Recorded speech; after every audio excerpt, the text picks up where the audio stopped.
পথে দেখা হয়ে গেছি মোরা বন্ধু ভাই, জীবন পথে দেখা অন্তরে আজ রয়েছে মায়া।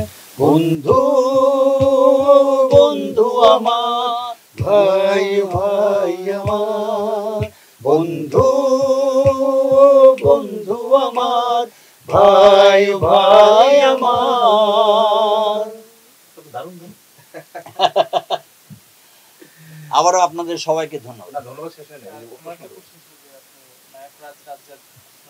খুশির সাথে আমি জীবনে গাই নাই, কারণ খুশি একজন কিংবদন্তি। এবং আমি এই কথা বলি যে খুরশিদ আলম বাংলাদেশে ওর মতো হিট গান চলচ্চিত্রে কারো নাই। আমি ওকে ভীষণ পছন্দ করি, ওর গায়কী এবং গান। হ্যাঁ, চুমকি চলেছে একা পথে, এই ধরনের গান কি বাংলাদেশে আর হবে? আমার তো মনে হবে এই ধরনের কিন্তু কোনো রকম হয়নি। কেউ কোনো সময় কেউ প্রস্তাব দেয়নি। হ্যাঁ, কেউ প্রস্তাব দেয়নি, যেহেতু অভি মহিউদ্দিন এই জিনিসটা, হ্যাঁ মঈনুদ্দিন, অভি মঈনুদ্দিন যে জিনিসটা প্রস্তাব করলো যে আপনাদের নিয়ে কালকে একটাই করব, সেখানে থাকবে যে আপনারা দুইজনে মিলে একটা বন্ধুত্বের গান করবেন।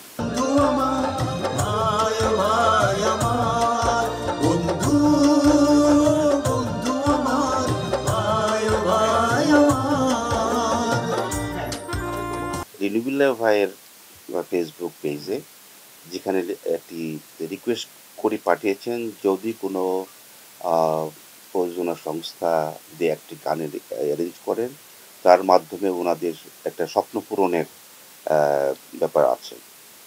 আমি সেই ফেসবুকে আমি কমেন্ট করলাম, আমি স্ট্যান্ডিং বাই কথা লেখার সাথে সাথে রিনুবিল্লাহ ভাই আমাকে রিং করলেন, স্ট্যান্ডিং বাই মানে কি, are you interested to give us any song?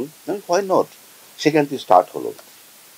আমি ওনাকে জিজ্ঞেস করলাম, আচ্ছা ভাইয়া বলেন তো, আপনাদের মতো গুরুজন, এই সঙ্গীতের কিংবদন্তি, কি গান লিখবো আমি আপনাদেরকে নিয়ে? আমাকে উনি তাৎক্ষণিক বলেন কি, আছে না ভাই ওই যে মেরে দোস্তি, এই ধরনের কিছু একটা লিখেন। আমার মনে আছে এখনো, হে দোস্তি, এরকম কিছু, ইয়ে দোস্তি হাম নেহি, ইয়ে দোস্তি, এক্স্যাক্টলি। দুঃসাহসিকতার বিষয়। তবু আমি চেষ্টা করছি। ফারুক আনোয়ার স্যার যখন আমাকে গানটি পাঠালেন, তখন আমি দেখলাম যে চমৎকার একটি গান লিখেছি, খুব প্রাসঙ্গিক গান এবং খুব চমৎকার কথাগুলো। সবচেয়ে আমার কাছে যেটা মনে হয়েছে, ওনাদের যে ক্যারিয়ার, মানে সঙ্গীত জীবন, পথ চলা একসাথে দুইজনের, একদম গানটার মনে হয়েছে প্রপার, একদম সেই সাথে মিলে যায়। তো আমি চেষ্টা করেছি আমার জায়গা থেকে, যদিও আমরা তো এই প্রজন্মের ছেলেমেয়ে, আমাদের জন্য একটু টাফ হয়ে যায় খুব, যখন আমরা সিনিয়র ক্রাউডের সাথে কাজ করি, তাদের জন্য গান সুর করাটা বিষয় স্পেশালি। তো আমি চেষ্টা করেছি সব কিছু, যেহেতু মোটামুটি আমরা সঙ্গীত পরিবার থেকে উঠে আসে, এই জন্য প্রচণ্ড পুরোনো দিনে গান শোনা হয়েছে। তো সেভাবে চেষ্টা করেছি গানটি সুর করার। আশা করি গানটি শুনলে সবার ভালো লাগবে। ভাই ও বন্ধু শিরোনামে গানটি এফএম মিউজিক থেকে প্রকাশিত হয়েছে, আমাদের একটি সঙ্গীত প্রযোজনা প্রতিষ্ঠান। সবাই শুনবেন, আশা করছি সবাই ভালো লাগবে।